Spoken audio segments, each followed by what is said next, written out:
This podcast is being recorded and produced on Gadigal land. We pay our respects to the traditional custodians of this country and elders past present. We extend our respect to any First Nations, Aboriginal and Torres Strait Islander people joining us today. Always was, always will be Aboriginal land. I'm all right. Hey, and you've made your way onto our close friends list because you don't put the juiciest goss on your main story. You keep it for your close friends. And of course, continuing on from this week's main episode, Brittney's not with us. We've got Starr still here. Thank you for sticking around for close friends. Oh, of course, this is where the juicy goss happens. Yeah, and I'm glad because as I was saying in the main episode, our walks that we go on, you're my walking buddy for the Hot Girl Walks. Yes. They are like a close friends episode. Like we do, do the deep and meaningful things and whatnot on those walks. So I was actually more excited for this close friends episode than I guess the main episode with you, because now we can just talk about whatever we want and go wherever we want. And we're both turning 30 this year, as I've discussed plenty of times on this potty. And I was saying a few weeks ago that I'm doing the quiet celebrating thing this year. Which I was so shocked by for you. Really? I was like, this does not feel on brand. Really? Yeah. No, I'm keeping things mysterious. No, never let him know your next move. No, and I'd love to be that person who keeps their mouth shut. But unfortunately, here I am. But you are doing the opposite of me. Yes. You've decided on a big bash. Big party. Well, I kind of was in two minds about it because I was really freaking out about turning 30 for a hot minute there. Mm-hmm. I was like, well, milestone birthdays just come with so much shit, for lack of a better word. It's like, oh my God, you reflect on everything that's happened in your life and where am I meant to be? Where am I going? And I was just going to do something intimate. And then I thought, no, I want to be the center of attention and I want to look really hot and I want like all the people that I love to be there, which of course you can do in many different ways. But the route that I'm taking is a big fuck off party, and it's a dress up party. I know. As well. And let me talk you through the invitation, because this was such a moment to receive this invite and I love when the invite is an experience in itself. Because, first of all, your legal name literally is Starr. Yes. But your middle name legally is literally Anise. Yeah. So your name is Starr Anise, which is a spice, isn't it? Is it a spice or a herb? It's a spice, and no one ever believes me that it's my real name. Like, it's gotten me a lot of free drinks on a night out because they're like, your name's not Starr Anise. And I'm like, I'll show you my fucking license and you have to buy me a drink. And then I do it and I'm like, hee hee. I think it's so funny, and it reminds me of when I was in high school. There was a girl who transferred to our school, and her name was Victoria, and I got to know her. She was one of my friends only for a brief moment. I think I was just trying to get to know her because she was new to the school. I was being nice because I was very nice, and very nice person somewhere deep down inside. And charity work, doll. And she was telling me, I said, Victoria, that's such a nice name. We didn't have any other Victorias at the school and stuff. And I said, oh, you got any brothers and sisters? She said, yeah, I've got a brother Daniel and another brother named Jack. And I went, oh, nice. And we had another girl in our group who had like a bit of a stranger, less common name. So we just got on to like being, the name. Oh, what were you going to be named? Because my other name that my parents had picked for me was Thomas. I was almost Thomas, but then I got Matthew, and I'm glad. I don't feel Thomas. That is so weird. No, I can't picture me being a Thomas. So anyway, and then I didn't want to deal with the bullying of Thomas the Tank Engine or something. Yeah, true. I mean, they called me the Fat Controller anyway, so it didn't work out in my favour. But we got on to the topic of that, and I was like, oh yeah, what else were you going to be named, Victoria? And she goes, oh no, my mum had our names picked out because she's an alcoholic. Oh, so I'm Victoria after Victoria Bitter, and then Jack Daniels. So that was Fuck off. Victoria, Jack, and Daniel. I thought that's iconic. Oh, anyway, God. I mean, it's not iconic, but you know what I'm trying to say. Yeah. I think it's a funny story to tell the grandkids. Anyway, I hope they're doing well. The point of the fact of the matter is your name's Starr Anise, which is so unique. And I just have to clarify, are any of your brothers or sisters named after herbs or spices? No other herbs or spices, but I do give them nicknames kind of along a spice rack. If you look at your spice rack in your kitchen and you've got a paprika, I'm going to be calling my sister Paprika because I thought we need a theme here. Yep. I'm a Virgo and there's no cohesion across the names. They're all fucking random. Can you not tell by my bloody birthday invitation? Let me have a look at it again. I sent you a link to a Google form to RSVP. Yeah, that is right. Like textbook Virgo behaviour. That's right. I will have a look now at your invitation because I, this whole time, thought you were a Libra.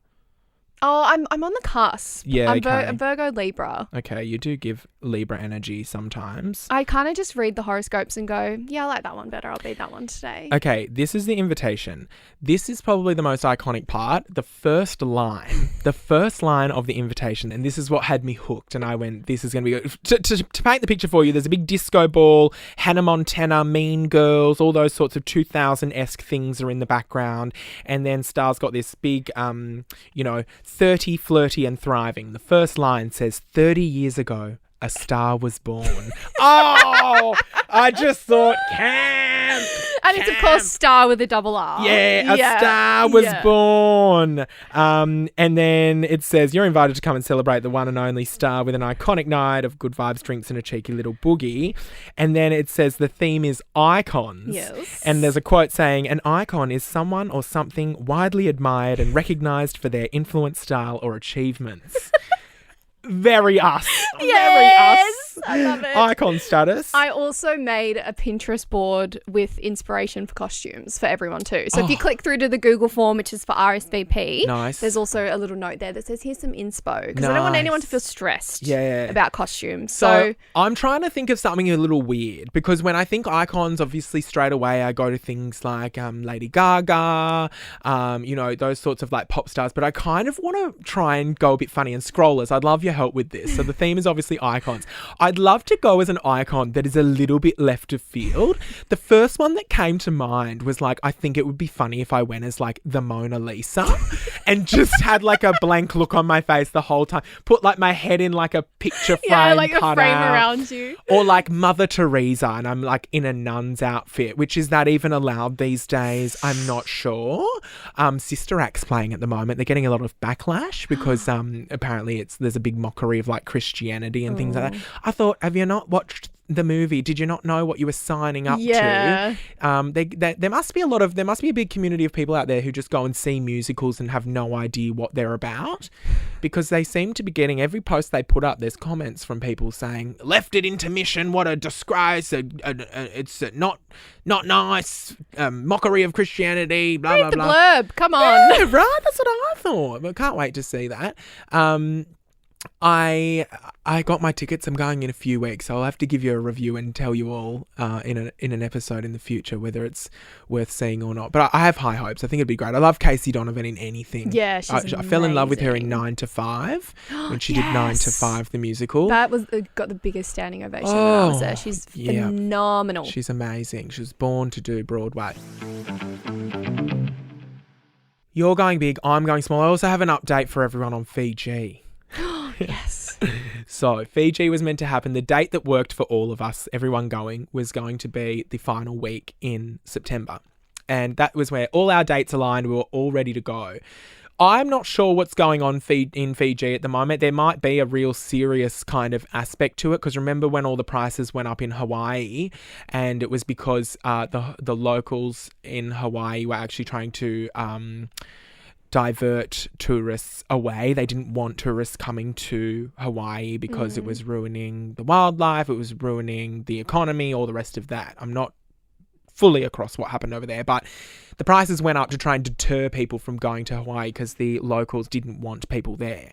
I'm not sure what's going on in Fiji, but we looked at prices to go and stay there, and it was just so ridiculous and so inflated compared to, because I used to like going to Fiji because it would only cost you $2 or $3 grand. You could go for a week. That's flights, accommodation, all inclusive, your food, your drinks, your everything for the week, your transfers, your everything. I mean, between two people, that's $1,500 each. Stunning week away, gorgeous weather, all the rest of it. Not far at all as well. Not far, 3.5 hour flight, we're done.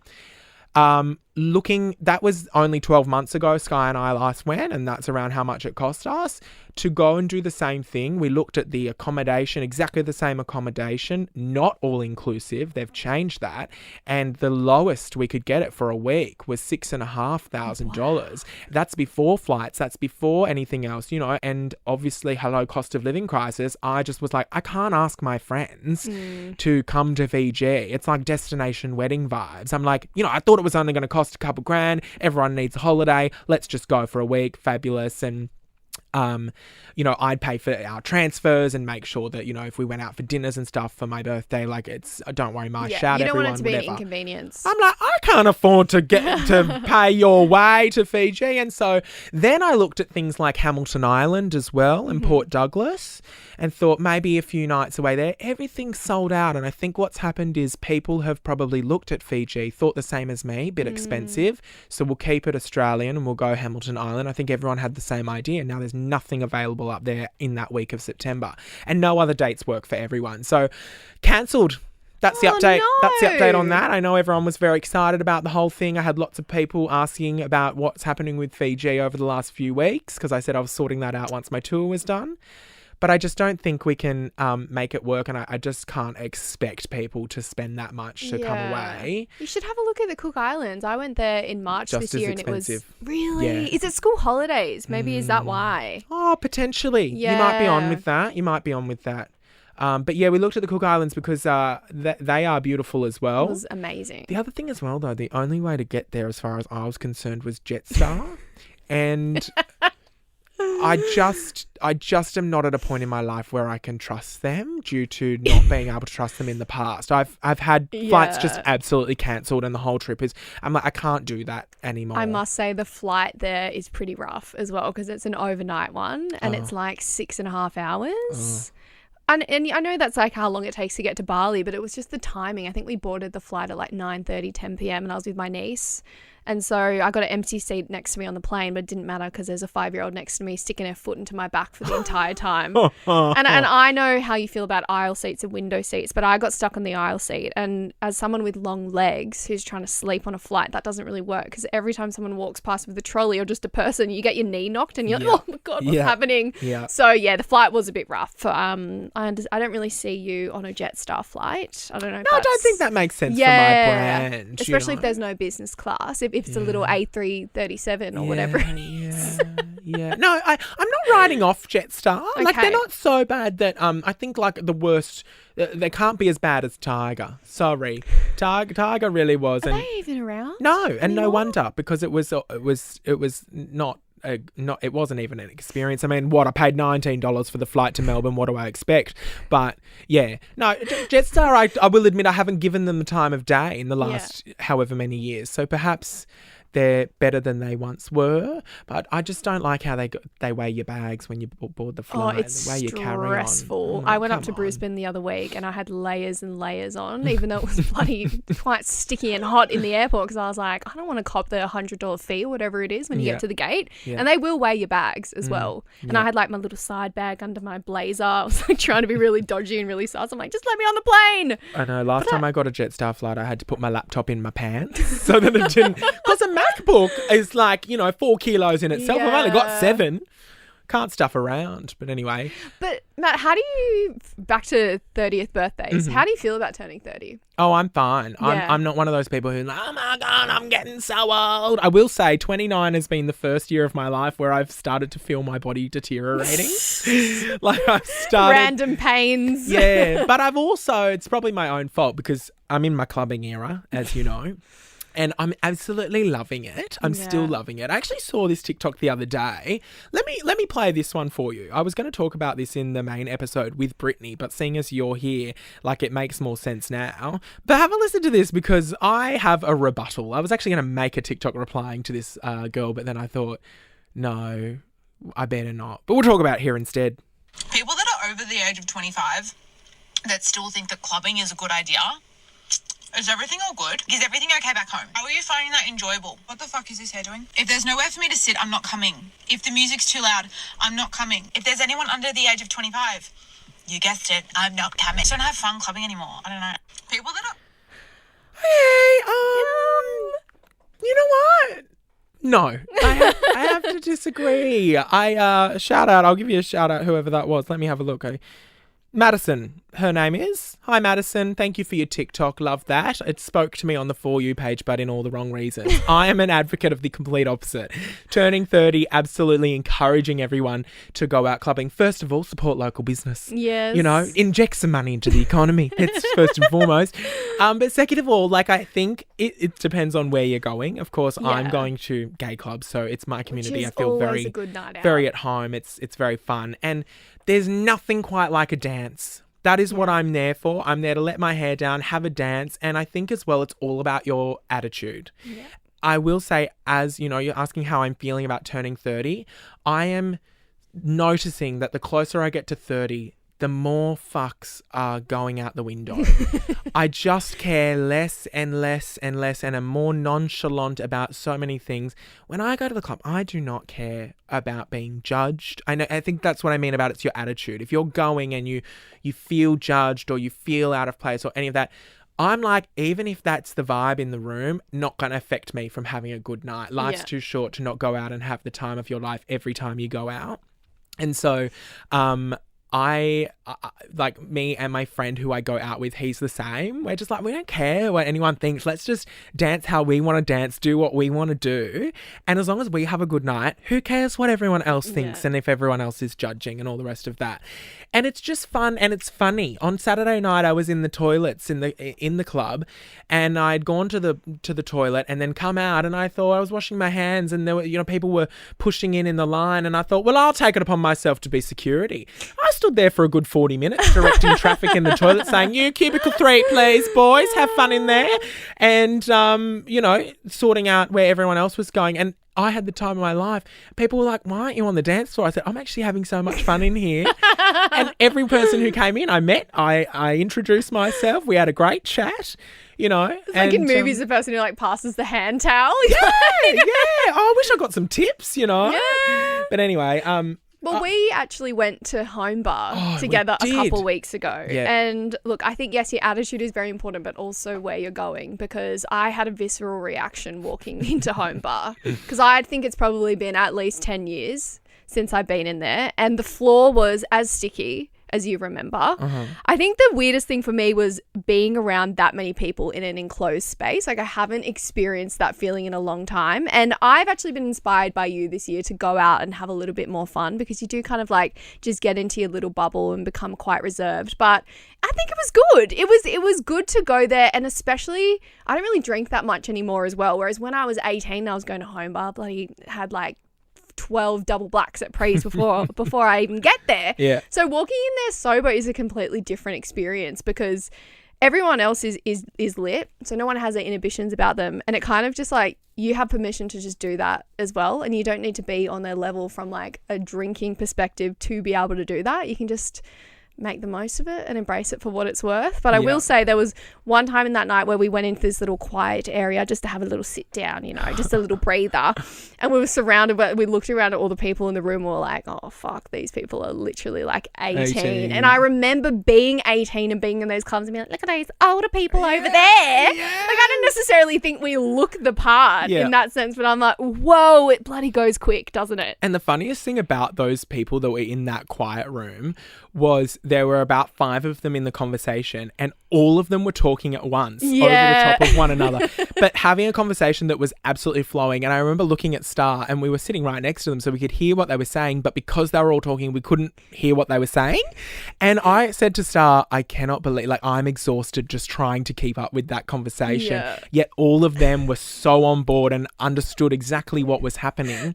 And I just thought, God, to be young again, to be young and be whirling like that. And also the fact that everyone's in flat shoes. Oh my God. Wearing okay. sneakers. We need to talk about this. Where are the big fat high heels, the Jeffrey Campbell leaders that I used to wear until 5 o'clock in the morning when I was 18? You look around home nightclub, everyone's wearing bloody Saunders or little Nike flats and sneakers. Yeah. I love that for you, but also you gotta, where's the canon event of having to wear giant high heels? I know. I wonder what that's going to do to the orthotics industry, you know, because these kids are growing up with, you know, wearing sturdy shoes going out. Podiatrists everywhere, they're out of business. Just another way to ruin the economy. Yeah. So I have no qualms with turning 30. Are you having an existential crisis yet? I definitely go through phases. I think now I feel more excited. I think every year that I grow, I get to know myself better. I become more confident and I kind of, like you said, give less fucks about what people think. But I think the added layer for me, definitely like being a woman in society is hard because there is that expectation and pressure on you, and being in a long-term relationship as well. Everyone's like, oh, you know, when are you going to get married and when are you going to have a kid? And I'm like, can everyone just fucking leave me alone for a second here? I'm like kind of in my prime right now, you know, work's going really well. I'm like doing all the things that I love doing. And so that's always definitely like kind of in the back of my mind about turning 30, but that's more so a me issue and some things that I need to work through and process. And I thought the best way to do that is to have a big fuck off party. Yeah. I think so. Well, why not just send it? And if you want to wear your Jeffrey Campbell's, scrollers, if you want to come, DM me. I'll fucking invite everyone. Honestly, Yeah, there'll be she's a bar tab. got to hit the bar on it. So Yeah, but bring some cash with you because there's a minimum spend on the night. Well, what about home bar having the sign that said if you pay cash, the drinks are cheaper? Yeah, like full on laminated sign. Yeah. Like not even like a little dodgy dodge from the bartenders. It's like if you pay cash, it said want cheaper drinks, pay cash. Yeah. There's an ATM downstairs. Yeah. I didn't bring my card. I've got my Apple Pay. Sorry. Yeah. The drink was, drum roll please, $14.75 for a seltzer. And as soon as I took a sip, I went, I regret that. See, I'm not doing the premix. I'm just still having a vodka soda or a vodka lemonade. Yeah. Is my drink of choice when I go out. You know, when I was 18 though, you know what I was on? The VCRs. What is that? Hi, can I just have a vodka, Coke and raspberry, please? Oh, VCR. Vodka with Coke, and then they do a splash of grenadine in it. Oh, music to my How ears, good is darl. grenadine? Just gorgeous. Honestly, vodka, Coke and raspberry. I mean, next time I go out, I might order another one just for old time's sake. But I would honestly have like 12 VCRs in a night. And it was life-changing. They are delicious. Yeah, I used to get a vodka raspberry, and grenadine is just like the nectar of life, honestly. It tastes so good. Or a tequila sunrise with the orange juice and the grenadine at the bottom. Oh, yeah. Oh, it was just beautiful. It's just I was doing beautiful, vodka. love. We sound like really odd. Oh, it was so good.